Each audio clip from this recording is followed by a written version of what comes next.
renunciar a lo pulsional. ¿Está? Eso es una explicación en términos estructurales, ¿sí? Pero por otro lado, también tenía la impresión de que el neurótico en realidad perdía ese goce porque tenía un yo cobarde que no se animaba a encontrar la satisfacción que requería su modo pulsional de gozar, ¿sí? Entonces por eso es que hacía síntomas, y por hacer esos síntomas el neurótico era más o menos un cobarde en términos generales. Lo primero que les di es una explicación de tipo estructural. Lo segundo que les dije es una explicación de tipo dinámico, de fuerzas y de conflictos. ¿Está? En cada uno. Entonces cuando Lacan dice el defecto más notable de la doctrina analítica es descuidar la estructura en beneficio del dinamismo, está diciendo, muchachos, cuidado.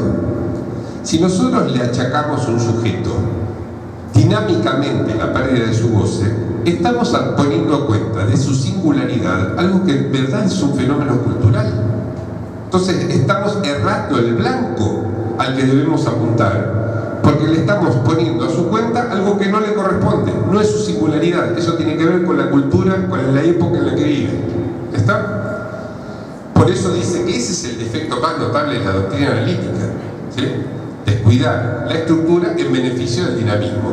¿Por qué? Porque es equivalente, usó los términos de este triangulito, ¿sí?, a no someter lo universal a lo singular, sino al revés, ¿sí? Hacer valer sobre todo lo universal. Erramos la cuenta, ¿sí?, si le achacamos al sujeto algo que depende de estructuras universales. ¿Está? Cada uno de nosotros tiene lo que Freud llamaba fantasías inconscientes, lo que Lacan formaliza como fantasmas. Todos lo tenemos, ¿sí? Lo podemos conocer o no conocer, no importa haber despejado el análisis o no, eso es un detalle, todos lo tenemos, ¿sí? Todos los fantasmas fundamentales, todas las fantasías inconscientes explican de alguna manera el modo en que se ha perdido el goce, le dan como una forma de cuento, de historia, de mito, ¿sí?, a cómo se ha perdido el goce, ¿sí? El analista que no confía en las estructuras, que no sabe los efectos estructurales generales, no puede hacer más que creer en el fantasma de su paciente. ¿Se entiende? Y si cree en el fantasma de su paciente, ¿cómo va a hacer para reventarlo? A ese fantasma, no al paciente, ¿no? Bueno.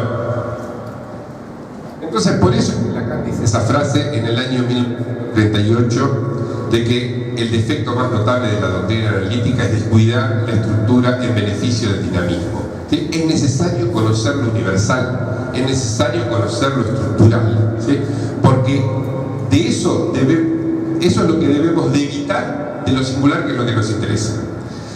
Algo así es lo que respondía ayer cuando me preguntaban respecto de Foucault y Lacan, ¿no? Foucault lo que hace es despejar las estructuras universales, pero porque es eso lo que le interesa, ver cómo funcionan las estructuras del poder, ¿sí? Lacan también hace lo mismo, ¿sí?, pero porque eso es lo que no le interesa, eso es lo que nos despista, ¿sí?, eso es lo que no debemos poner en juego en la experiencia analítica. Pero para no ponerlo en juego debemos conocerlo, saber que está, que funciona, para no ponerlo erradamente a cuenta de cada uno, ¿sí?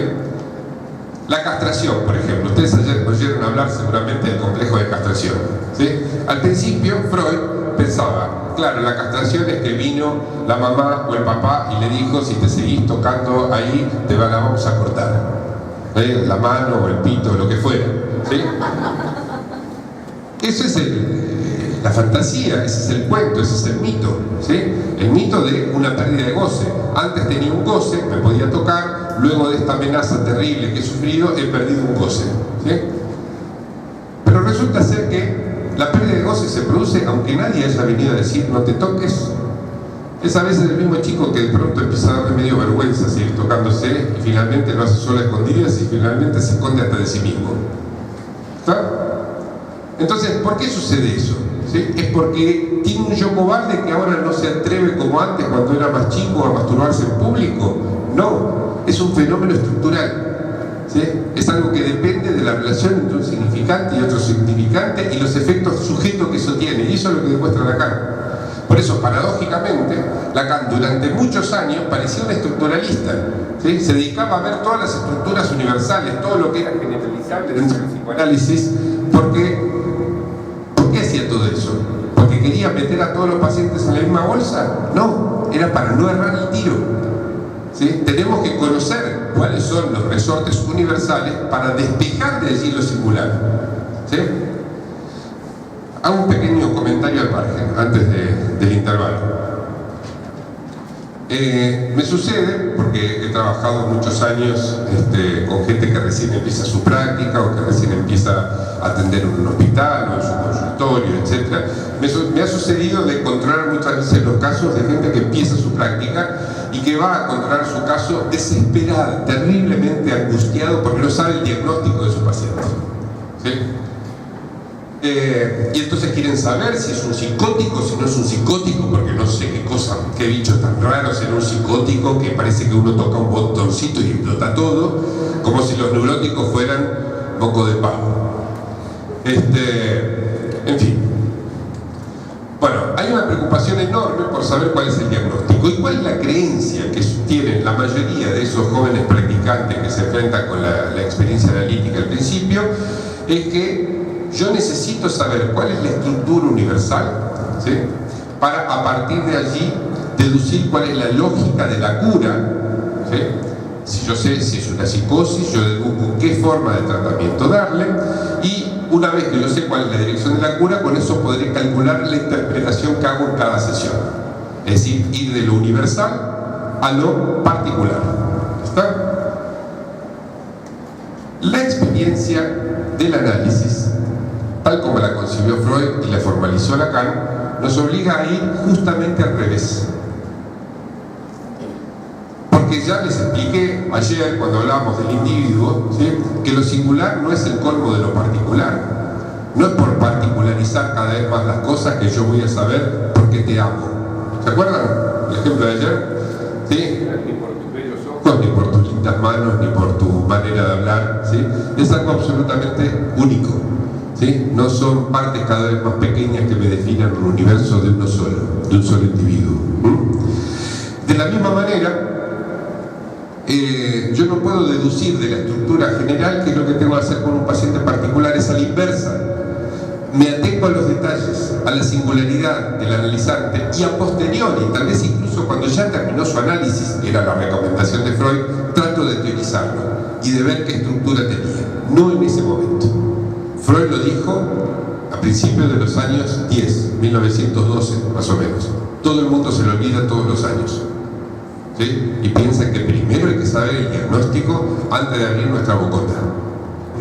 Es justo al revés, ¿sí?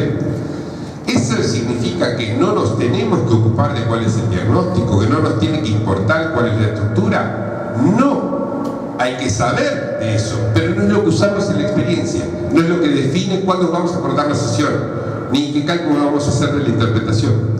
Ese es el punto, ¿está? Entonces nosotros no vamos de lo universal a lo particular, sino a la inversa, ¿sí? Vamos de lo singular a lo que es generalizable como estructura, ¿sí?, en nuestra cabeza, cuando nosotros vamos a discutir un caso con nuestros colegas, ¿sí? En la experiencia analítica, al revés, de lo universal despejamos lo singular de los dichos del paciente, ¿sí? ¿Entienden la diferencia entre una cosa y la otra? Entonces la frase de Lacan, de que el defecto más notable de la doctrina analítica es descuidar la estructura en beneficio del dinamismo, es justamente una manera de decir, existen estilos propios de cada uno, ¿sí? Y existen formas universales, ¿sí? Existen formas universales de hacer lazo neurótico, obsesivo, perverso, psicótico, etc. Son formas universales. Lo que nos importa es el estilo singular. Debemos conocer lo otro para no confundirlo con lo singular, para no ponerlo a cuenta de lo singular. ¿Se entiende? Entonces, somos Foucaultianos para olvidarnos de lo que Foucault descubre, para decirlo en una fórmula que se me acaba de ocurrir. Entonces, esta tensión entre lo que es lo universal y lo singular es algo que permea toda la doctrina de Lacan, y lo vamos a ver en particular en relación al tema del lazo social después del intervalo. ¿Ok?